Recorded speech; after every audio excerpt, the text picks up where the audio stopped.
Let's start with now. Taigo,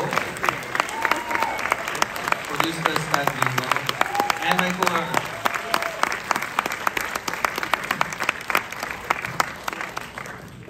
Alright. Okay, I'll ask you a few questions and I'll let you guys do the work. We'll have, I'll open the floor to questions. Afterwards, we'll have some. Actually, yes, we can start distributing some of these cards.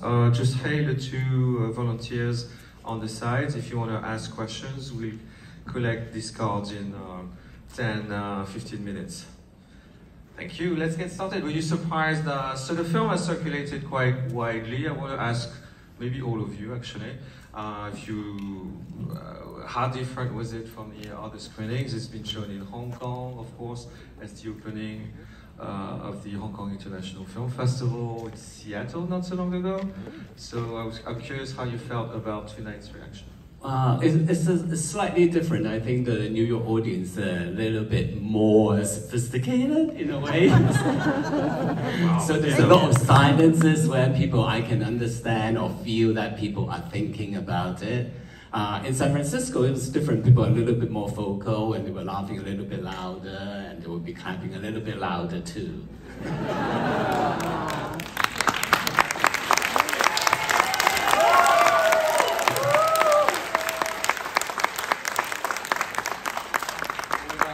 Were you at the screenings prior to this? Like the ones in the US? Any of you were there? I'm not too sure. Not in the US, but in Berlin, the audience was very warm, and in Hong Kong as well. So I was kind of a little worried. Oh God, there is no movement here. God, we'll get the egg or something. No. I don't know what to say. I just feel very cold. So I don't know. I'm shaking. Not because, you know, the AC must be very cold here. I don't know. Michael. Well, I think the film is being very well received everywhere we show it, and it's just wonderful to be here. And I really think we appreciate that Samuel is opening up this festival in a wonderful way and more inclusivity and diversity. And you guys are actually a wonderful audience, test audience for the film, because it's going to be coming to the U.S. In theatrical release and to New York. Yes, September 20th at the Film Forum. So make a note and tell your friends. Actually, the sales have been going very well, so it's going to be playing all over the world. So we're really, really thrilled. So I want to ask all three of you, perhaps, the two producers here, and Ray. So the film, if I'm not mistaken, from my research, I did a little bit of research. You had the idea 4 or 5 years ago, am I correct? Can you describe a little bit the creative process? Well, in 2020, I was in Hong Kong. I went to a talk about the Hong Kong LGBTQ inheritance rights. During the talk, the speaker quoted 3 cases. The situations were very similar to the storyline of All Shall Be Well. A same-sex couple have been together for over 40 years, very open to their family members, and one suddenly passed away, and the other one, the surviving partner, suddenly had all these issues with the deceased family members. So originally they were very close, you know, even went on holidays together.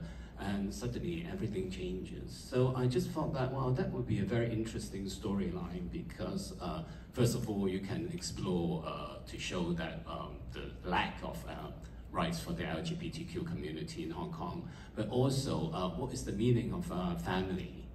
In a modern context, I mean, you know, is it really someone who is blood related, is the most close, or someone who has been with you for many years, supporting you, but legally has no right at all. So how does that feel? So that's the kind of topics that I want to explore. Yeah. Let me turn to the star of the film. Patra, can I call you Patra? Patra is fine? Okay. So I want to ask you about working with Raymond, with the director, because it's the second film you work with, but it is your first lead role on screen. You've long been on stage, yeah, right? Can you describe a little bit what it is like working on this film and as your first on-screen lead role? I'm curious to hear. Okay. Well, working with Ray is really a pleasure because he doesn't shout at you. He doesn't, he works with you. Not, you should do this, you should do that. He never does that. But he gives us all the details of, of the character, the backstory, so everybody is on the same page. And we do workshops before we start shooting, which is very important for something like this. It's not kung fu, not martial arts thing. It's all about emotions, all about the emotional journeys of people. So it is very important, especially when, actors and actresses, they are a team, but yet they don't know one another very well before the shooting. So the workshop actually brings us together as a team, not just that, but as a team, like the family we were playing on screen. So working with Ray, for me, that's a privilege. He is the first, he is the director of my first movie. When I retired at 64, we started working. I retired as a teacher, but on the side I worked as stage actress for many years. So I was a little worried because film and stage are very different. And he has to remind me all the time, you don't have to speak so loud. You don't have to raise your blouse, which I do a lot, which is kind of unconscious. So I have to keep those in mind. And but working with Ray for me is a pleasure. And I always thank the person who introduced me to Ray's life. And that would be my former boss on stage, and I still thank him for that. Great, thank you. Let me turn to veteran actor Taibo as well. Taibo 問你同我合作嘅感覺係點樣樣？呢部係我同導演第二部合作㗎啦。咁第一部咧就係Twilight Star 啦。咁希望聽日大家去再睇下啦。咁至於我同嘉文已經係兩個人嘅係調轉咗嘅。第一集係佢做我嘅太太，而家佢又做咗人哋嘅太太。所以導演同佢合作之後，呢部就比較同我嗰部係唔一樣嘅角色嚟嘅。咁希望大家中意啦。Okay, so Taibo said that this is the second time that we worked together. The first time we worked together was on Twilight's Kiss, which is showing tomorrow. So we hope that you guys will come and watch it as well. And so it's very different this time because in the last movie in Twilight's Kiss, he and Petra were playing husband and wife, and then this time Petra plays someone else's wife. So it's very different in that way, and but the experiences is very similar in the sense that we do workshops and all those things together. So and he wants you guys to go and watch Twilight's Kids again and sort of like see what the differences are. Yeah. Right. How different was it working for the second time with it's weird that you're translating this with Ray? Was it different from Twilight's Kiss? No, I'm talking. Well, I guess both of you actually. 今次合作有咩分別喎？即係今次合作同上次合作有冇咩特別分別？呢次你根本就冇理我，因為你攞影帝咁啊，唔需要。Typo was saying that this time I left him alone because the first time I didn't. So I said, well, because you already won the Best Actor award, I can't leave him alone for that. So 雖然係我拍咗佢導演呢部戲咧，攞到係我呢生人嘅最高榮譽啦嚇，攞到一個香港金像獎嘅所謂嘅好多謝導演啦。咁我真係冇諗到會拍第一部戲嘅，咁都好，我對我自己都好驚訝，到底我做唔做到啊？但係我即管嘗試下啦嚇，因為有我個太太，我啲仔女話我要去做呢部戲，你哋有咩意見啊？你試下老豆，不過你做唔做到啊？我盡量試下。anyway 都令導演好滿意咧。So the last time when he did Twilight's Kiss, he was very nervous at the beginning because he wasn't very sure whether he would be able to play a gay man. But it was very lucky that he had a very supportive family. His wife and his children all said that you should give it a try and see how it goes. So they gave him the courage to try and play that role, and very, very happy that he did a good job and actually was able to win the Best Actors Award at the Hong Kong Academy. And so he will thank me forever in his life.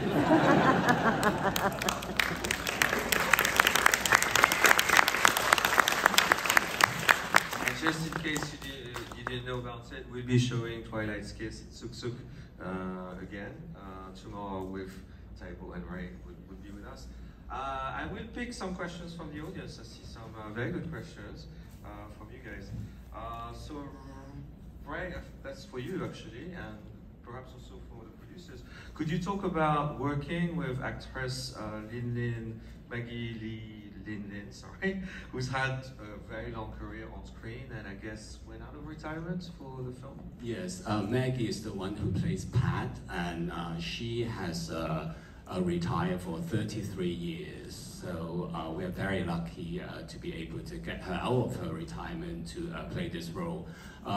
Because I was looking for an actress to play Pat, and I couldn't find anyone that I really like who is still acting now. So I basically went back to watch a lot of old TVB soap operas, and then I found this a show called 5 Easy Pieces at Lung Nao Jun. So for those who are old enough and understand Cantonese, they might know this TV series. Maggie was in it, and I thought she was brilliant. She played this young, sort of like student, and she was very independent, very fresh, and very close to what I wanted for Pat. So basically, I contacted her husband, who is still acting, and asked him to introduce Maggie to me. And then we had a chat at a coffee shop, and then I explained the script to her. And luckily, she has watched Twilight's Kiss, and then she really liked it. So she said that it's something that she hasn't done before, a lesbian role. So she said that, well, she would like to give it a try. So that's what happened, yeah. Great. So more generic question about the Hong Kong industry, perhaps maybe for all of you. What kind of growth have you seen towards the Hong Kong film industry recently, and what kind of growth do you think you will see in the next 5 to 10 years? It's a very vast question. I'm not sure how we're going to address this. You want to pick this question? Go. Maybe. Well, of course, as we all know, there are a lot of changes in Hong Kong, and a lot of changes in the film industry. But I would say that certainly with the films that Ray has done, the last 2 films, they both have had very good success in Hong Kong. We're now I think we're going into our 12th week of release in Hong Kong, which is something pretty amazing. But there are changes, and there will be changes. There are filmmakers who are beginning to not look so heavily at the market in China, but looking toward the international market again, and looking toward making films from Hong Kong in Southeast Asia and out throughout the rest of Asia. So, you know, stay tuned. Hong Kong is always a work in progress, and we'll see where we go. But we think we're doing okay. We're happy with the film. We're happy with the audience reaction. We should probably mention that the film was distributed in Hong Kong by Golden Sea. By Golden Sea, right? A pretty extraordinary company. They're one of the keepers of Cantonese language cinema, truly. Right? So another question for you, I think, and perhaps for the producers as well. Can you talk about the thought process in coming up with the Chinese and English title of the film, since they mean different things? Oh, okay. Well, the Chinese title is 從今以後. So basically, it came from sort of like marriage vow in Cantonese, because in Cantonese, if you when you're getting married, you have to say a marriage vow, and you have to say 從今以後, basically means from here to eternity. And it's really about, you know, you have to say something like that in sickness and in health, you know, in poor and rich, you know, that kind of things.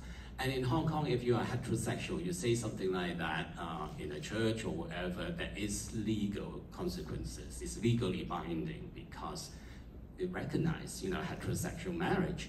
But if you are homosexual in Hong Kong, if you are gay, even if you wanted to say something like that, it doesn't mean anything because legally it's not binding at all. So therefore, I use this title in order to remind people that, ironically, that, you know, if you are gay in Hong Kong, you don't really have the right to say something like that because it's just not binding. You just don't have any legal protection at all.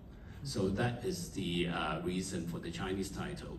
For the English title, All Shall Be Well, what happened was that when I was interviewing a lot of people for the writing the script, lesbian couples mostly, I asked them, I said, oh, so have you written a will? You know, since Hong Kong do not recognize same-sex marriage, how do you protect your loved ones? Have you written a will? And a lot of them said, no, I haven't. So I said, why not? And then they said, oh, well, you know, because I think that my families would know what I wanted, you know, like my sister would know or my brother would know. So I said, that's very interesting. You have this partner who has been with you for 40 years, and then her future welfare might depending on what you think your sister might know what you want. I said, do you find that a bit risky? And then they said, oh no, actually, I think it's fine, all shall be well. So I just thought that, well, you are too optimistic, so therefore I use this title, ironically, so that to remind people not to be too optimistic, you never know. Patron, it's a round of applause for this. Okay.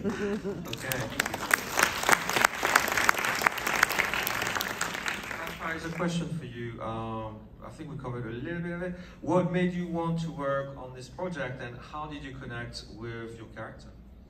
How would I connect with your character? Well, anything Ray asked me to do, I will do it. Any character. And it, of course, for me, it is important that I trust a director, and I trust Ray completely. And how do I connect with this person? I think she's being protected. She is in many ways very naive. That's why she thinks that things will work well, that it's her family. You know, she always, emphasize on we are a family. So I think things will be okay. But then things unfold as she goes along, this journey of finding out that life is not like that. And I believe how do I connect myself with this character would be, you know, as I grow up, many things unfold in my life. I am 72 years old, and I have a lot of things that unfold in my life that seems to be And the naivete is now gone, just like Angie. So that's how I connect with Angie. Thank you, great.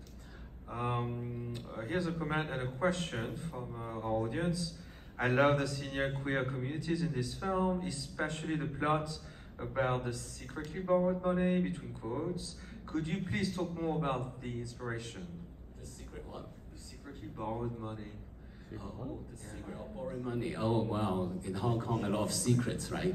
In between couples, right? Well, partly, you know, like a lot of people that they do that, right? Because in a way, it's like to make sure that your couple, your partner, do not worry about a lot of things you do. So I think, in a way, you know, some relationship is like that, right?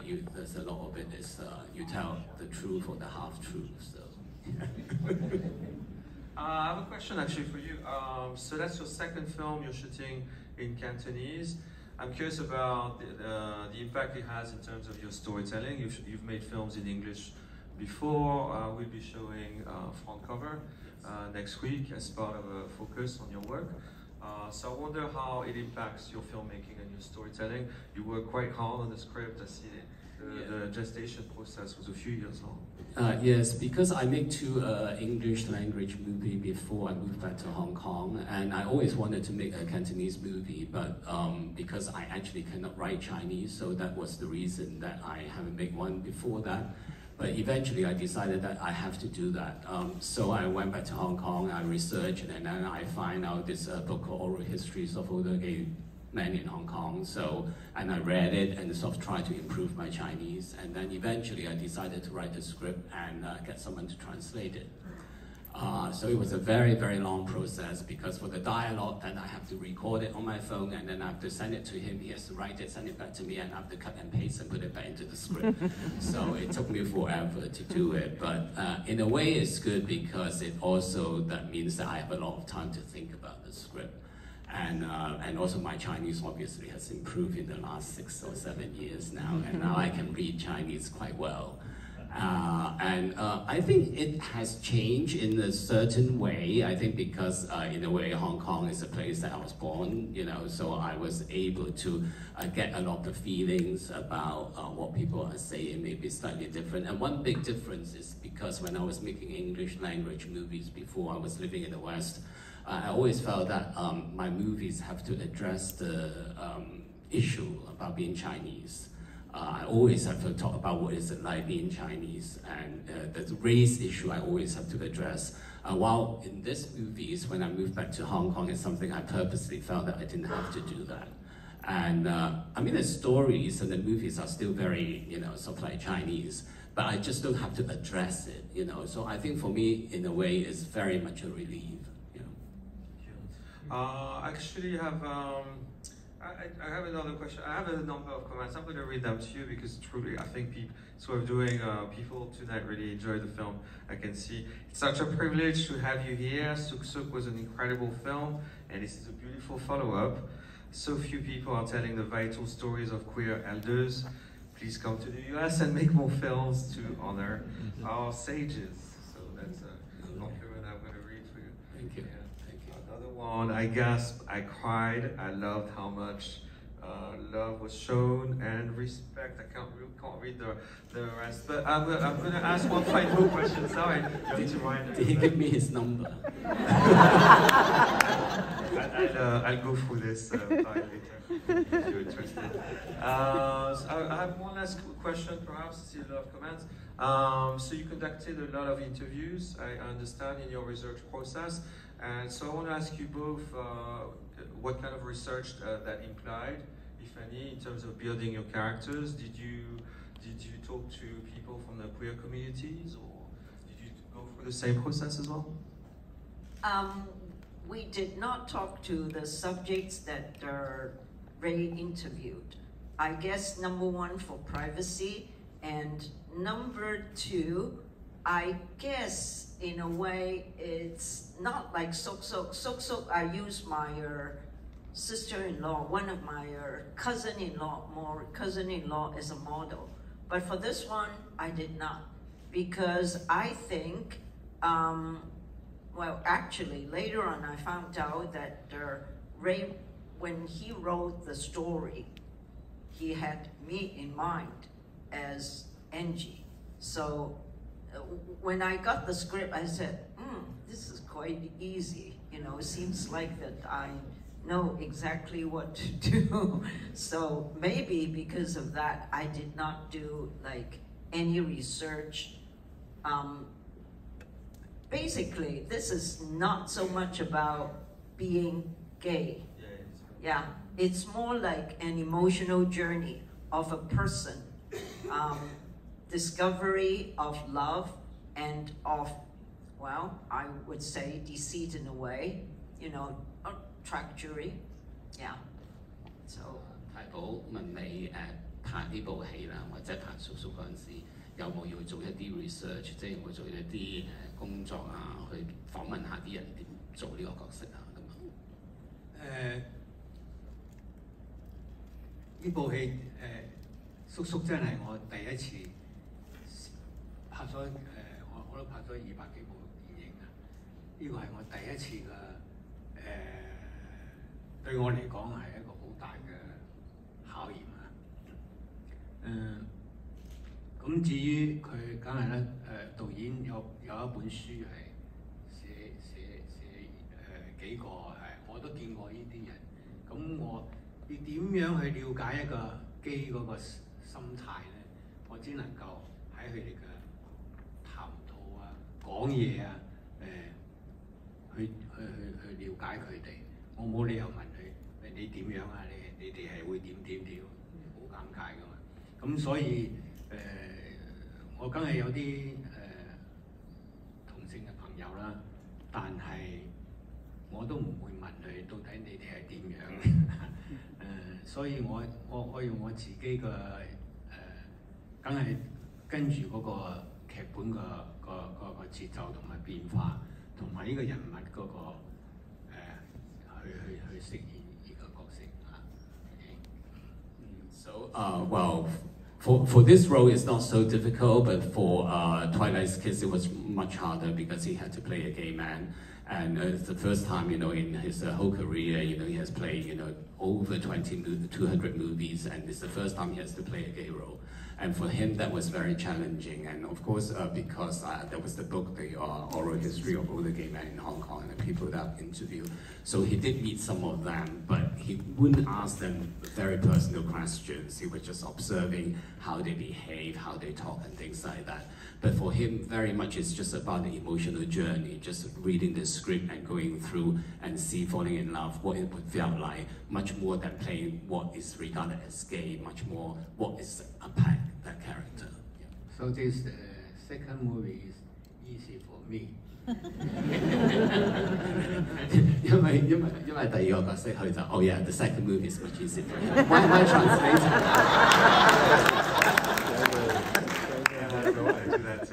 We did that last year.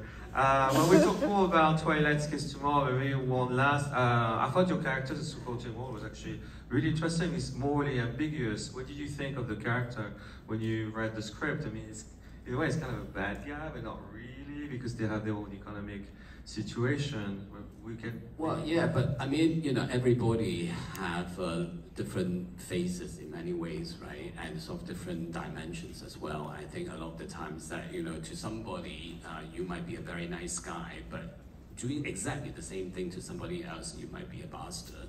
So I think in this way, I think particularly this character, Shing, is someone who sees himself as a failure in life as well. So suddenly he has got this opportunity to make him feel that he can be a man again and he can do something for his family. So he decided to grab this opportunity to prove himself to his family that he is useful. I think that is something. I think the character for me is very much like I want to address that living in a patriotic society, very much like in Hong Kong, even as a heterosexual male, you do have a lot of stress and pressure as well. If you cannot live up to a classic male image, then a lot of the times you are seen as failures. And I mean, you know, if you watch a lot of Hong Kong movies, a lot of the times they really celebrate that macho-ness. It's so important that you always have to be a hero.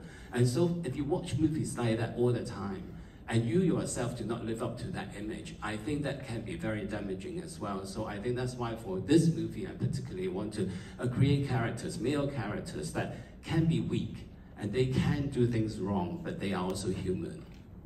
Thank you. With this answer, I think it's a great way of closing this Q&A. Thank you so much. Okay.